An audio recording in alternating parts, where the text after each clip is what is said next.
am Saleem and welcome to my Bohemian kitchen. All of you today, I'm gonna let you know what we're gonna be cooking for you. Creamy potato and pesto soup.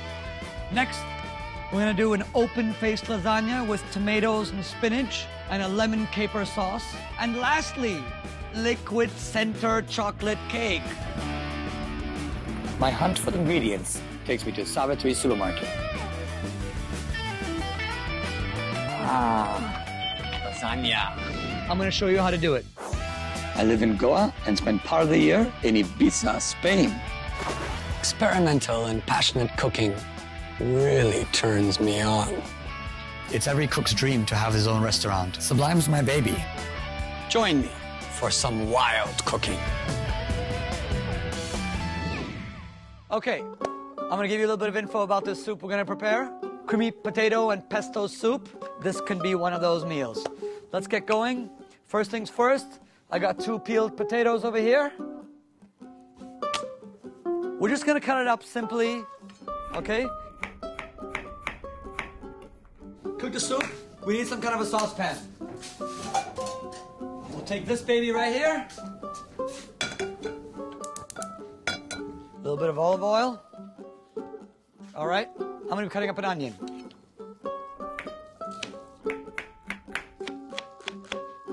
Let's get to business.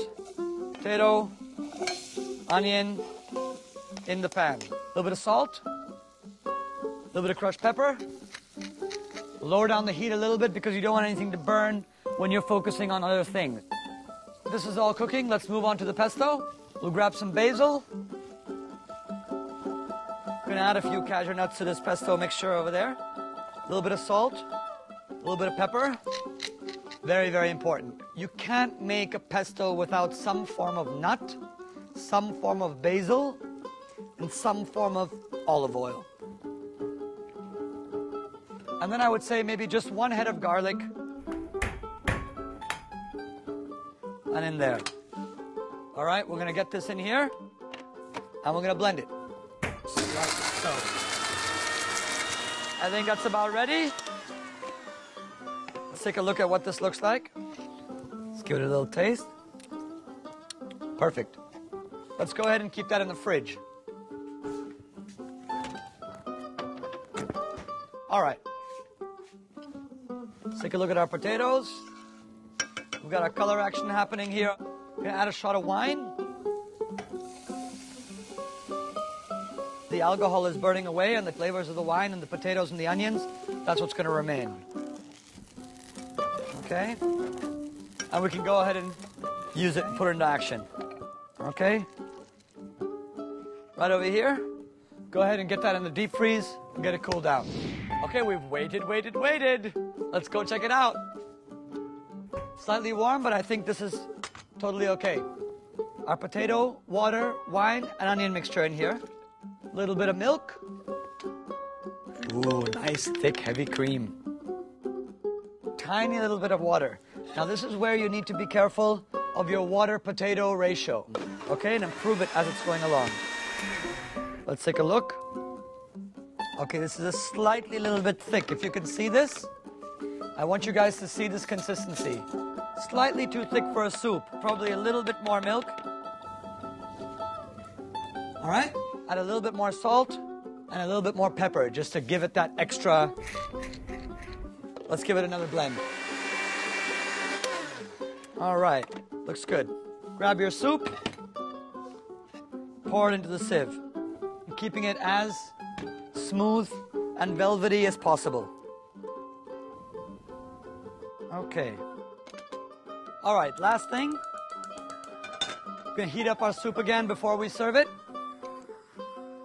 Put it back in the saucepan, and we can go ahead now and pull out our pesto that we made a little earlier and incorporate that into our soup. All right. Here's our pesto. Still looking beautiful. I'm just taking out the pesto from the blender and just adding it into my soup. I can just have these smells coming up. Absolutely lovely. The color also, I think, is really cool. It's a very light green. Here's our beautiful creamy potato soup. Just gonna pour in there. I think the way the consistency is right now, this exact thickness It's still extremely hearty, just the way it is. Beautiful, beautiful soup. I've made an equal part mixture of cream and milk, 50-50. I've put it in a little squeeze bottle like so, and I'm just gonna kind of pour it in like little spirals, almost on the soup. Maybe a little bit of pepper for some sort of black contrast color. Creamed potato, pesto soup. Yummy, yummy. All right, let's give this a little taste.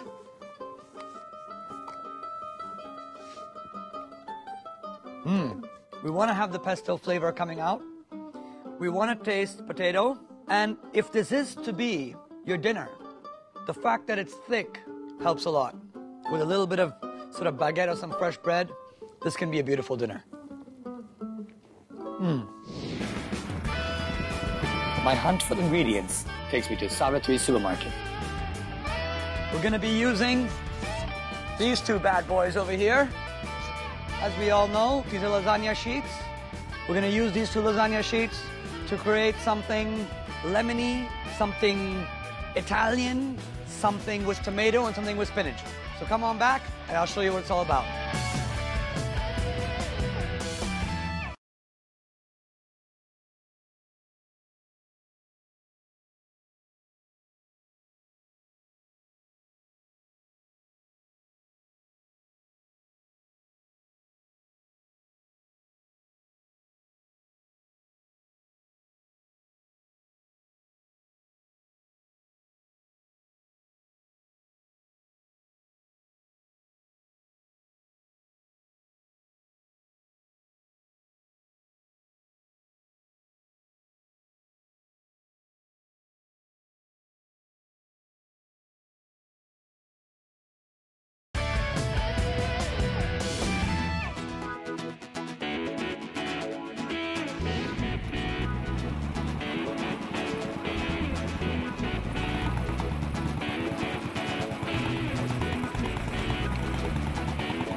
Welcome, guys. Here we are at Savitri Supermarket in Chapora. As you can see, there's paint over here, there's liquor and beer, there's all kinds of things to shop on the inside. We're looking to buy a couple of funky ingredients for some of our dishes. Let's go and see what they have inside, all right? Come and follow me. Morning. Morning. How are you? How are you? Good. All right, we're gonna take one quick round and see what we can find, all right?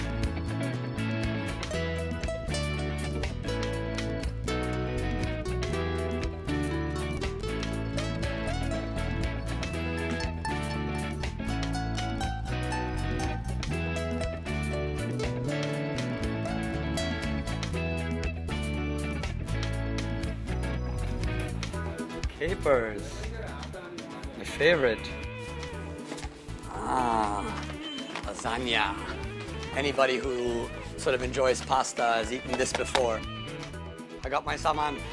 Now let's see what I can do with all these special ingredients here. Let's see what we can create something really interesting. 510. 510, huh? 510? Can you please put it on the Sublime bill? All right. Now we got something super interesting. We're gonna do our mini open-faced lasagna with lemon caper sauce, sort of peeled tomatoes, and we've got some spinach over here as well. So first thing first, I think we should get some water on for the spinach to boil that up and to get that cooked, okay?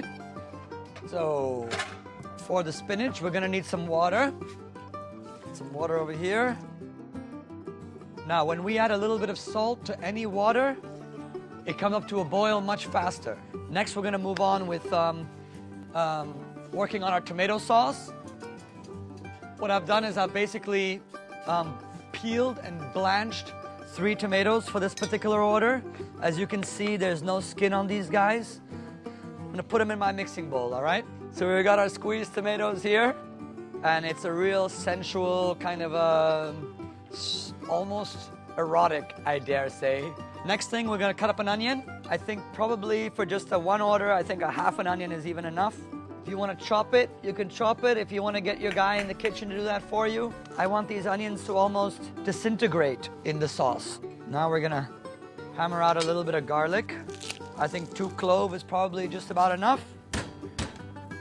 Get out the skin. Just a fine chop is okay. All right, we've got our chopped garlic and our chopped onion. That's going to be a part of our tomato sauce, okay, which we've got over here. Finely squeezed or not even so finely squeezed tomatoes.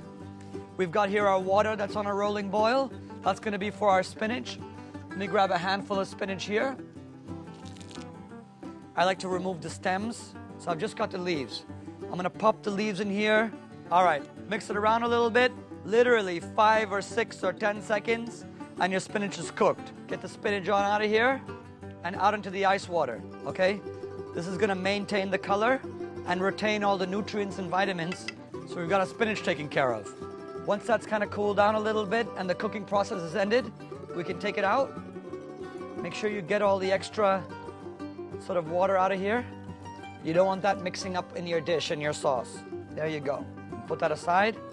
Get one frying pan for the tomato sauce and another frying pan for a little bit later for our white wine and our caper, lemon caper sauce, okay? I like to put a little bit more olive oil than probably necessary. It looks like our oil is just about hitting temperature here. Let's add in our onions and our garlic. All right, that's gonna get fried up real nicely. We add a little bit of salt, a little bit of crushed pepper. All right, you wanna get these to be roughly around translucent. Okay, we're gonna take a little bit of basil leaves, kind of put them on the side for a little bit later. All right, there we go. Got our tomatoes in there. This is gonna basically reduce down a little bit before we're ready to add in the next ingredients. I think what we can go with now is to do our base of our white wine and lemon caper sauce, okay? Butter, bit of olive oil.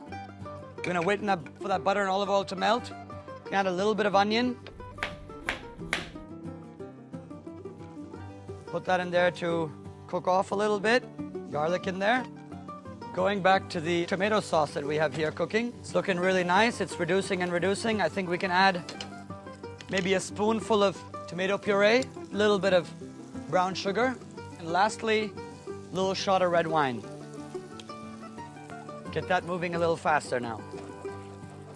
That's our tomato sauce. Once that's reduced down to the right consistency, we're done. That's finished. All right, we got our onions and our garlic over here. We're gonna add a shot of white wine to this. Get all the flavors going. A little bit of salt, a little bit of crushed pepper, a little bit of lemon squeeze. There's a squeeze of lemon. I think here to finish it off, we'll just add a tiny little bit of cream. Once you add the cream, of course, the whole consistency is gonna change. It's all gonna become much thicker. And always taste. Killer. White wine cream sauce is finished. Tomato sauce needs another 3-4 minutes, and we're done there then as well. Beautiful, lovely Italian aged cheese Parmesan. Get a little cheese grater. What we're gonna do next is we're gonna add one of the last components to our dish, some fresh basil. Lastly, I'm gonna kind of take my spinach that we've blanched here. So if it's just a little bit, I'm gonna drop this up in here. This is gonna be our spinach and tomato mixture for our lasagna. Okay, so that's kind of heating up over here a little bit. I think that's pretty much done. I'm gonna grab a little strainer here and get rid of these onions and this garlic. All right, we're gonna take these lovely capers. What we're gonna do is we're gonna cut our lasagna sheets. I don't even really need to heat these up. I've pre-cooked them. I cooked them a little earlier.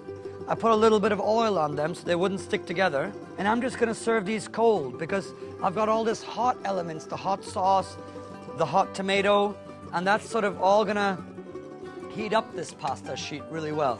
Okay, for the plate up, I'm gonna take one sheet of pasta, put it down sort of in the center, a little bit of our tomato and spinach with basil, put that there in the center. Do you see that color? Do you see that deep, deep, rich color? Pasta sheet on top of that. You can kind of put your finger there and kind of press it down just gently.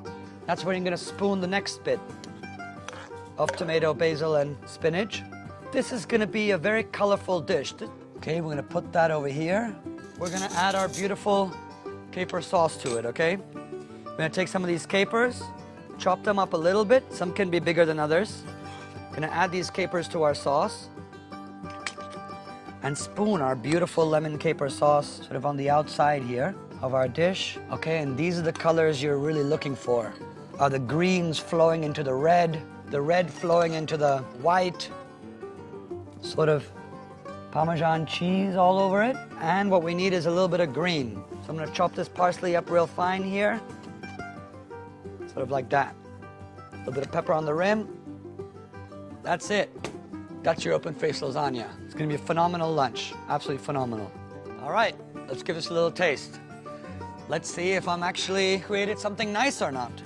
I'm happy I put the parsley because I think the parsley makes a big difference. Adds a little bit of a fresh herb kind of a taste to it.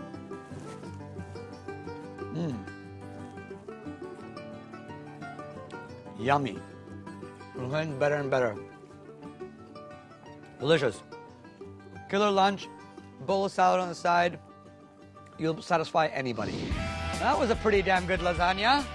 But that ain't nothing. You guys ain't seen nothing yet. Because after the break, we're coming back and we're gonna create this and make a beautiful liquid center chocolate cake. If you're not getting it now, come on back for it.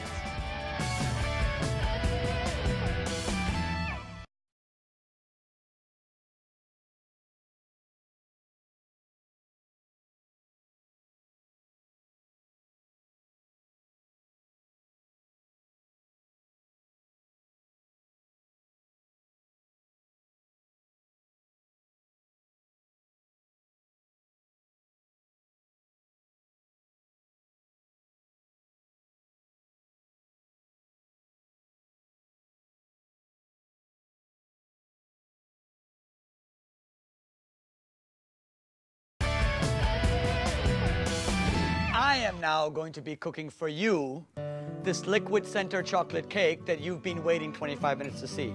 So here it goes. It's as easy as pie, all right? 30 grams of chocolate in the bowl, 40 grams of butter in the bowl. We're gonna basically now over a double boiler, cook the chocolate and melt the butter together, okay?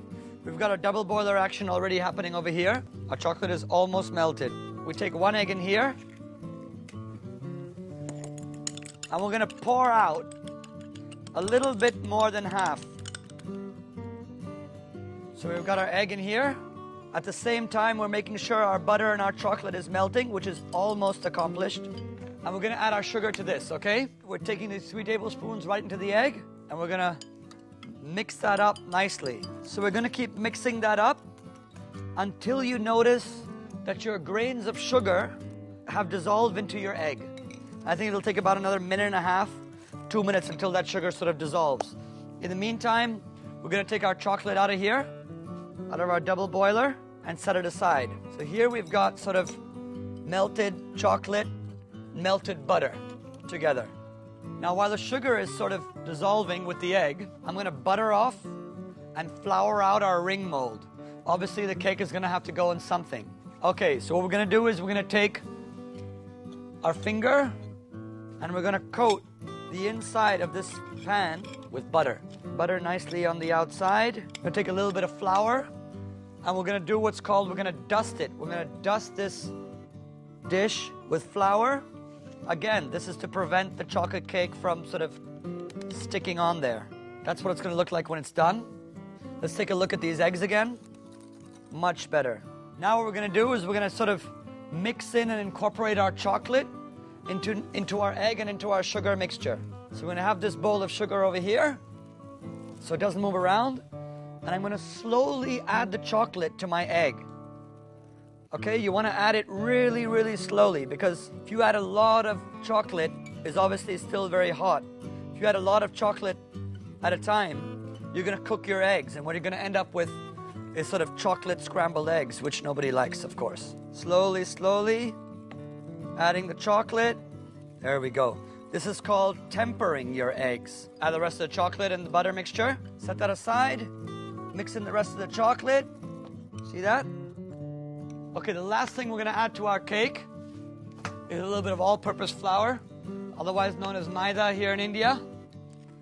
We're gonna add 3 tablespoons. Okay? So we've got sort of 1 tablespoon over here, 2, and 3. Okay, we're gonna gently kind of sieve this in and whisk while we're sieving it in, little by little. And now, before we can use it, because it's still a little bit warm from the chocolate and the butter mixture, all right, let me get this in the fridge and we'll be back. All right, moving right along. We've waited for about 8 minutes or so to have this cool down. It's pretty cool. I think we'll give it a shot. Take a spoon. Spoon this out into our baking dish. Just like so. The chocolate goodness. All right. Spoon that out like so. And we can fire that into a preheated oven, which I've been heating up already, for about 7 to 8 minutes or so, okay? 210 degrees, 7 to 8 minutes. It's been about 8 minutes. I think you should come check this out. Oh, that's smelling incredible. Do you smell that? Wow. Beautiful. Still liquid on the inside. Lovely. Let's put that over here and grab our decorative plates. All right. A little bit of chopped strawberry. Okay. What we're gonna do is take this plate, flip it upside down. Ooh, it's still gooey on the inside. A little bit of cream. 2 spoons to make the quenelle. There we go. Scoop of ice cream on the top. Chocolate sauce.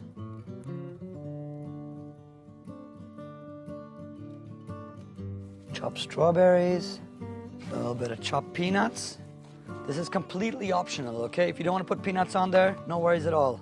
And some mint leaves for decoration. All right. There we go, guys. There's our liquid center chocolate cake. That's going to be unbelievable once we eat that. Check it out. Yummy, yummy. All right. This is what I've been waiting for the whole day. Liquid center chocolate cake, cream, ice cream. It's all about the hot and the cold. It's all about taking the chocolate, mixing it with ice cream, and hot chocolate cake with ice cream. That reminds me of when I was cooking in California in Santa Barbara, and we made this cake for the first time. And my chef, wonderful man, taught me how to make this amazing cake.